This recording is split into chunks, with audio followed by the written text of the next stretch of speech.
Hey yo, balik lagi di Bondol Channel. Gimana kabar kalian semua? Pastinya baik-baik aja kan?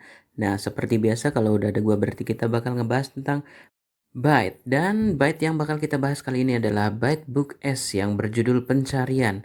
Dan karakter yang bakal dibahas di buku ini adalah seorang cewek yang berwarna kulit sawo matang, coklat manis gitu, dan memiliki ciri khas hidung yang pesek. Ya, di sini dia adalah seorang gadis kuliahan yang sedang mengerjakan skripsinya dan di tengah-tengah skripsinya dia malah mendapatkan sebuah kekuatan Byte, di mana Byte-nya itu adalah mampu bertukar tempat dengan benda apa saja yang pernah dia sentuh. Dan kekuatan Byte yang dia dapatkan ini berasal dari sebuah brosur perjalanan atau brosur pariwisata karena si karakter ini sangat menyukai traveling atau berjalan-jalan, terutama perjalanan ke luar negeri. Dan nama karakter ini adalah Sri.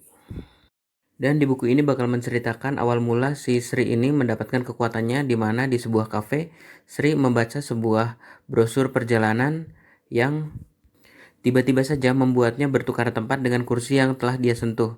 Dan kejadian itu disaksikan oleh Egi yang berada di kafe itu juga. Namun di saat itu Egi belum mengetahui tentang Byte dan itu juga diceritakan di buku sebelumnya ya.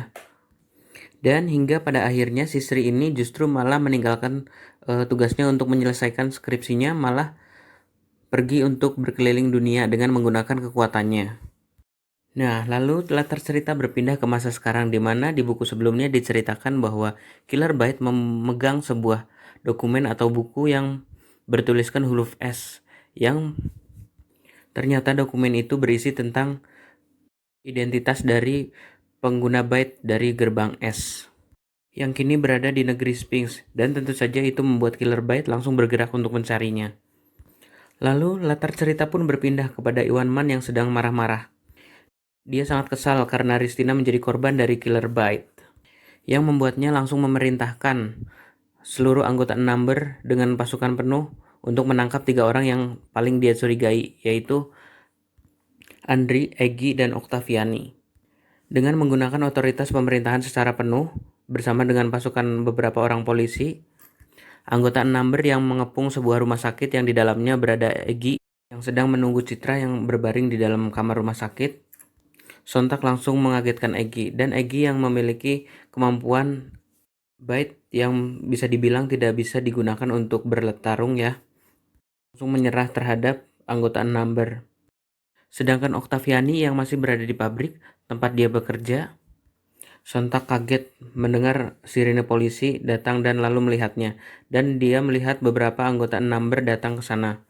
Itu membuat Ani langsung berinisiatif untuk merubah wujudnya menjadi orang lain, dan langsung bergerak kabur, lalu mencari Andri.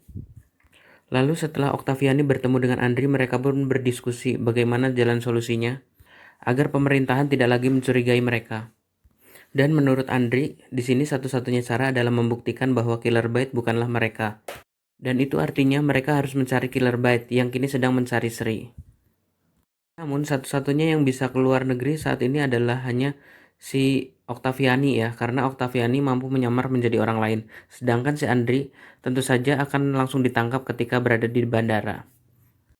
Dan singkat cerita, kemudian terjadilah pertarungan antara Sri, Oktaviani, dan Killer Byte di sebuah negara yang penuh dengan pasir.